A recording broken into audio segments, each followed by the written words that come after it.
Police आज वो Republic के लिए नोटिस भेजती है और ये कहती है कि आपको लिख के देना पड़ेगा, हस्ताक्षर लिख के देने पड़ेंगे कि आप अच्छा बिहेवियर करोगे हमारे साथ। एक व्यक्ति की सनक से और एक व्यक्ति की ईगो की प्रॉब्लम से पूरी महाराष्ट्र की पुलिस के रवैये के ऊपर जो है एक सवालिया निशान खड़ा हो गया है।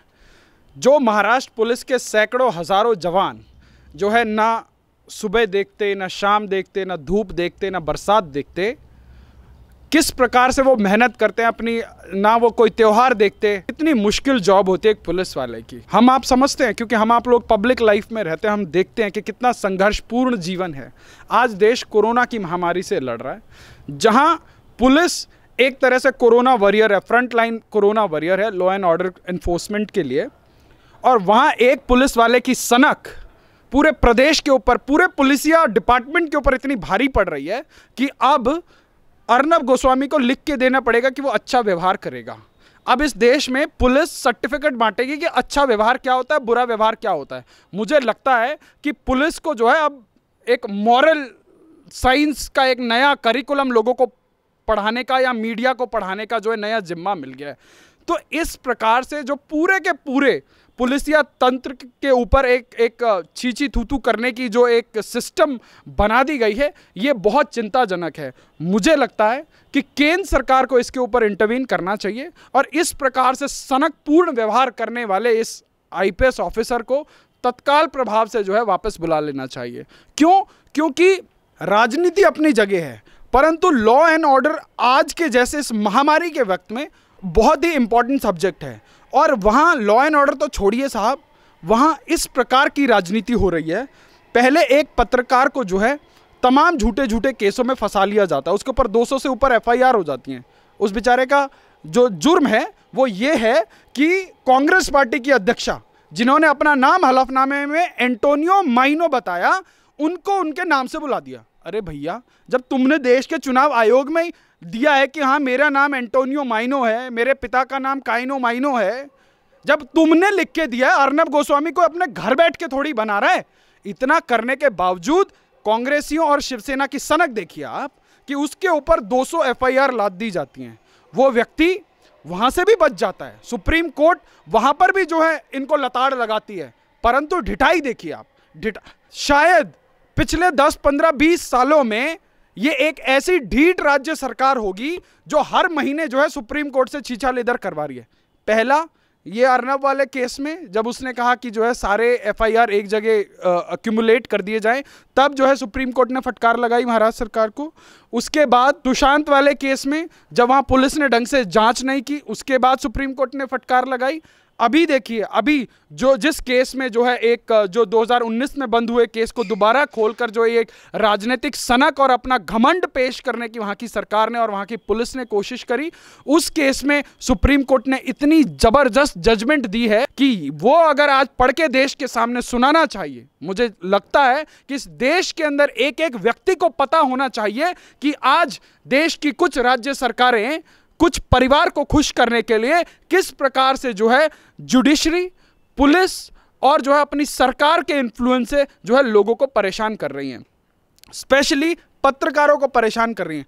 आज शेखर गुप्ता कुछ नहीं बोलेंगे, आज रजत शर्मा कुछ नहीं बोलेंगे, आज अरुण पुरी घर में बहुत खुश होंगे और जाम छलका रहे होंगे। क्यों? क्योंकि उनका एजेंडा चल रहा है सुप्रीम कोर्ट से लात खाने के बावजूद भी। क्यों? कि भैया जिसको वादा किया है निभाएंगे ना। तो आज देश की जनता पूछ रही है कि भैया ये कौन तय करेगा, ये पैमाने कौन तय करेगा गुड बिहेवियर और बैड बिहेवियर के?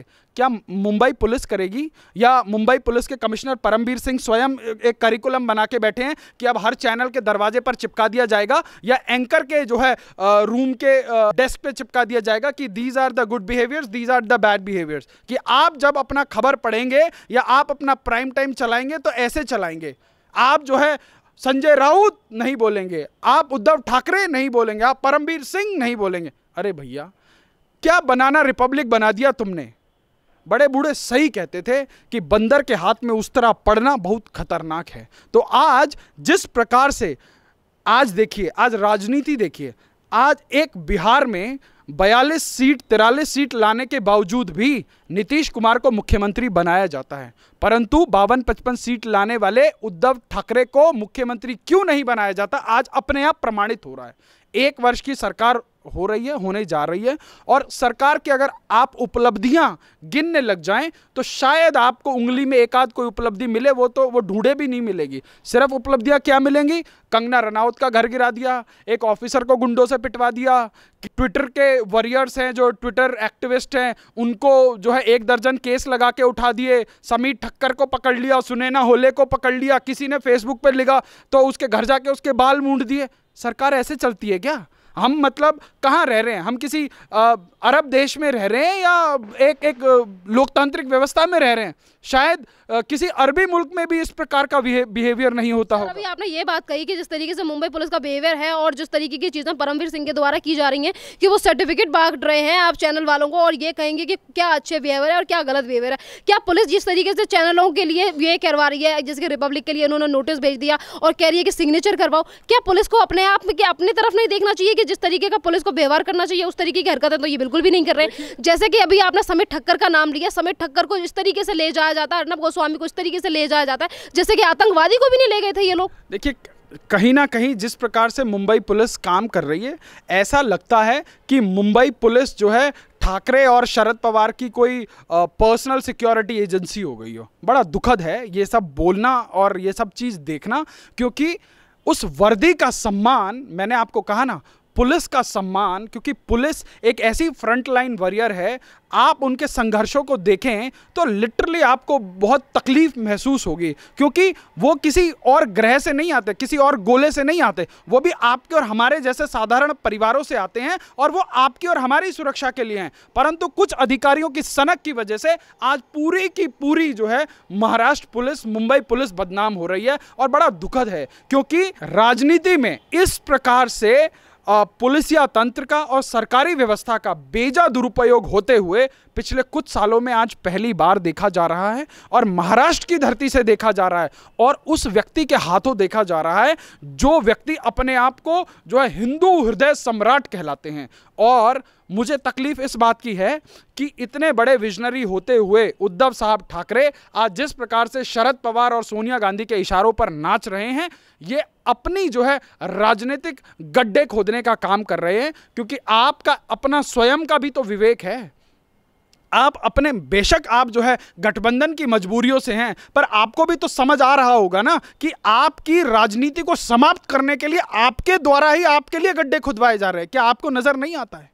बड़ा तकलीफ देह है कि एक पार्टी जो है भाजपा के साथ गठबंधन करके चुनाव लड़ती है, नरेंद्र मोदी के चेहरे पर 16-17 सांसद जीत के आते हैं। आप अपना पुराना रिकॉर्ड देख लीजिए, पुरानी विधानसभा से अब का देख लीजिए।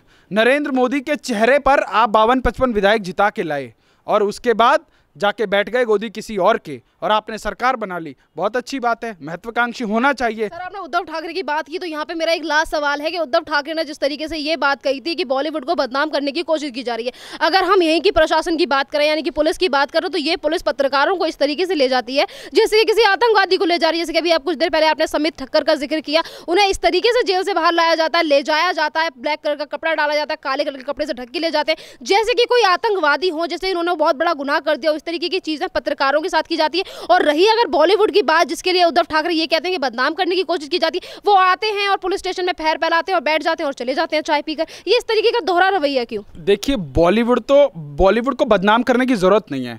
उसका दोहरा जो रवैया है, मुझे लगता है इस देश की जनता ने ना बॉलीवुड को जरूरत से ज्यादा सम्मान दे दिया। आज इसके ऊपर एक विश्लेषण करने की आवश्यकता है। बॉलीवुड ने हमें क्या सिखाया? बॉलीवुड ने हमें यह सिखाया कि ब्राह्मण लोग जो है सब खराब होते हैं, सब चोर होते हैं। बॉलीवुड ने जनरली आपको स्टीरियोटाइप करना सिखा दिया चीज़ों को कि किस प्रकार से जो है आप ड्रग लीजिए। आप सोचिए, जो व्यक्ति खुद आतंकवाद के केस में गया हो उसके ऊपर बायोग्राफी बनती है और वो व्यक्ति बोलता है कि मैं जो है 300 महिलाओं के साथ मेरे संबंध रहे हैं। आज किसी बॉलीवुड की बिफिटिंग रिप्लाई देने वाली मैडम को अगर आप जरा सा कुछ लिख दीजिए ट्विटर पे, अगले दिन सारा फेमिनिज्म का झुंड इकट्ठा हो जाएगा उस बंदे को नोच खाने के लिए। उसके बाद जब संजू जैसी फिल्में बनती हैं, वाह संजू बाबा, वाह संजू बाबा करती हुई वही बिफिटिंग रिप्लाई वाली मैडमें 500-500 रुपए लेकर वो ट्वीट लिखती हैं।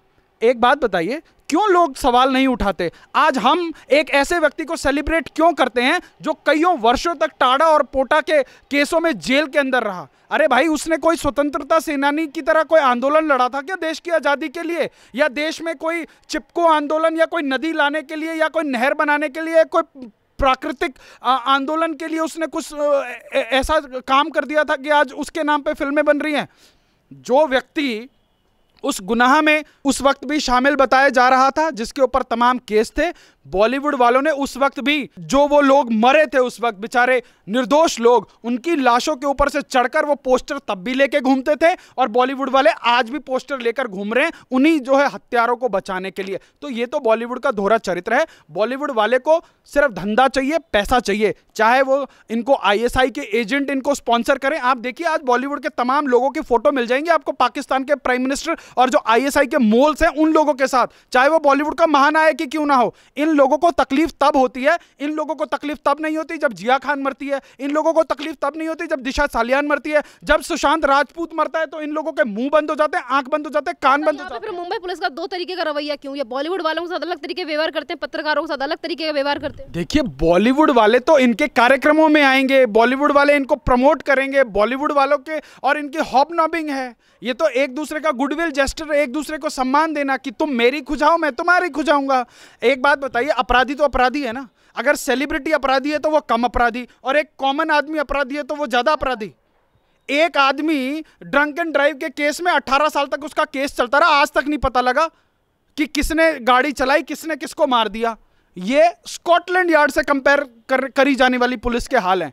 और उसके बाद ये चाहें कि हम जो है हाथ जोड़कर इनके हर डिसीजन के ऊपर जो है इनकी जय जयकार करें।